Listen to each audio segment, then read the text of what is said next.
This is on the move by the National Assembly now to actually mandate eligible citizens to vote in national and state elections. Judy Ologun is a lawyer. He joins me on the news at 1 for more on this conversation. Dr. Ologun, should you, as a Nigerian citizen, be compelled to vote in elections? Wouldn't it amount to your right? And what exactly does the Constitution say about this? Very much. Basically, let me start by saying that voting is a civic duty for every eligible citizen. And now that the National Assembly is making a move to make it compulsory for all eligible voters, it has become interesting. And the reason given is apathy. And apathy simply means people are not showing interest. So the big question that should be asked is, why are people not showing interest? And you do what we call a transfer process in public relations. So you turn apathy to interest by granting good governance to the citizens. But let me say that about 20 nations in the world make voting mandatory for their citizens. You talk about Australia, where failure to vote can even result in a fine of about $20 thereabout. We talk about Cyprus, then we have Egypt, it's an African country, Thailand, and Luxembourg. But when you come back to Nigeria, it's a bit strange that the National Assembly is not focusing on how to make life meaningful for the citizens, how to reinvent prosperity in the land, how to energize the economy of the nation, and how to deliver equity to the citizens. I mean, as we speak now, the minimum wage in Nigeria is 70,000 naira, and an average senator earns about 21 million naira per month. So why are we not focusing on that? Why are we not focusing on state police? And then now, if you now make it compulsory for Nigerians to vote, Nigerians are even already responding that it's not the way to go right now. Right. And by the way, how are you even going to implement it? The laws we have in the land, to what extent have we been able to implement it? So I think this is not the right approach at this point. And when you look at the constitution that we have right now, yes, you look at sections 37, 38, 77, subsection 2, 135, 178, section 5. You see that this move is obviously inconsistent with the spirit of the constitution. But so Dr. I think Ologun, they should refocus.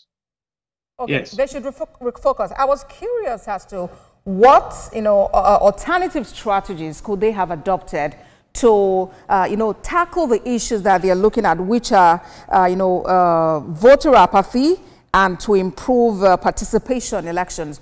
What strategies do you think these lawmakers could have adopted to actually manage this? I just mentioned it. What you do, there is what we call Frank Jeffkins transfer process. You transfer apathy to interest. You carry out an evaluation. Why are people not interested in voting?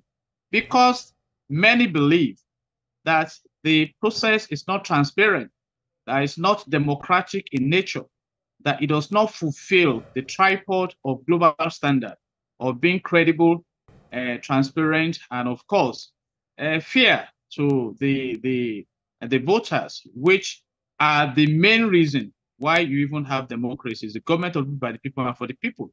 And even when people are voted into office, do they deliver the good governance to the citizens? Let's use the case of the recent primaries towards the forthcoming local government elections in Lagos State. There are several complaints that there is no internal democracy. So you expect that some of the aggrieved, they just go to their houses and say, okay, it's as if you've determined the results in advance. Then go ahead and vote. So you must create interest on the part of the electorate. And of course, sovereignty belongs to the people. So you won't have to struggle. I just mentioned some, there are some top countries in the world. I hear you, Dr. Ologun. You don't have to. Yes, I got that list that you reeled out earlier. But now that this bill has passed second reading, what is next?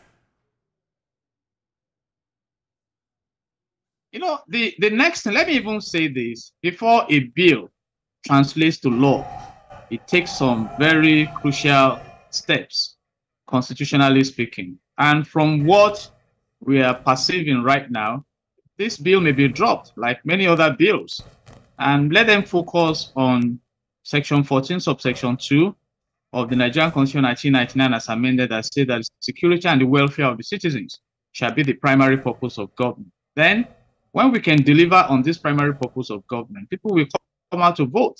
People will know what is the need for them, not the current situation where it's when elections are coming, you remember you should share rights to some citizens and some peanuts to them. Let's have good governance in this country that can compare with some great countries of the world.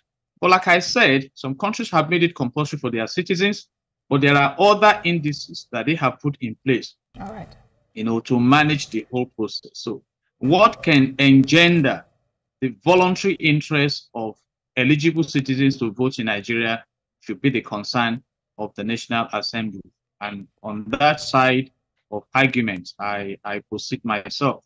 All right then. Lawyer Jide Ologun, thank you very much for your time on TVC News at 1. Thank you. God bless Nigeria. Well, let's look at other matters now. That